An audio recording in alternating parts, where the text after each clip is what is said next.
Hi everyone, hope you're well. Happy Easter Friday, happy Masters Friday. Got the green on. Do my best impression of an egg as well. I think that's only adequate. But I thought with my golf tip today, I'd try and talk about something which doesn't really get spoken about too much, and it's how people practice. This is something I studied in university and something I'm quite passionate about. So if you want to see more videos on stuff like this, feel free to ask, or if you have any specific tips, just drop me an email. So basically, there's lots of different techniques on how to practice better, or lots of red flags of what people are doing wrong. But basically, the major one that everybody does is what's called block practice. Now, this is when you're just going on the range with a bag of balls and you just whack it from the same spot down to the 150 marker, bashing balls, bang, bang, one after another, dragging one up before the ball's even landed.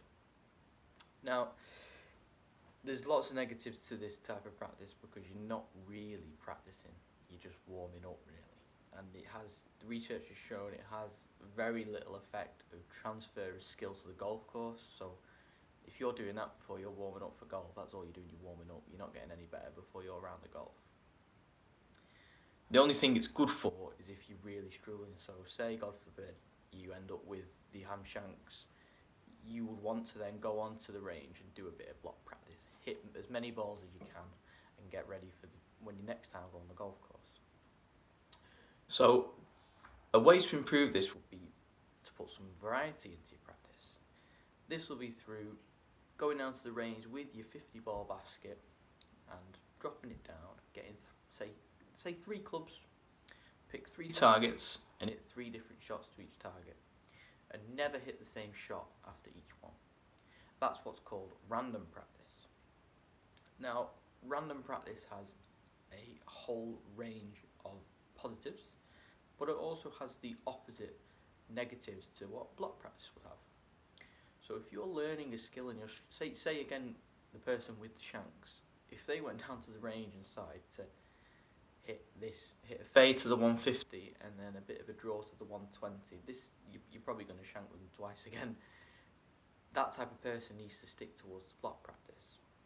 But when you're trying to improve yourself at a skill that you already know, which is the 99.9% of people that are going to be watching this video, you need to be adding variance into your practice, otherwise it will not transfer onto the golf course. And I can promise you, if I took 2 people and gave them 2 different training plans, the person with the most variance is going to transfer that skill onto the golf course, and under pressure those guys are going to perform.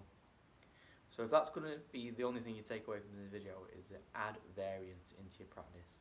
How you do it, there's a lot of different ways to do it.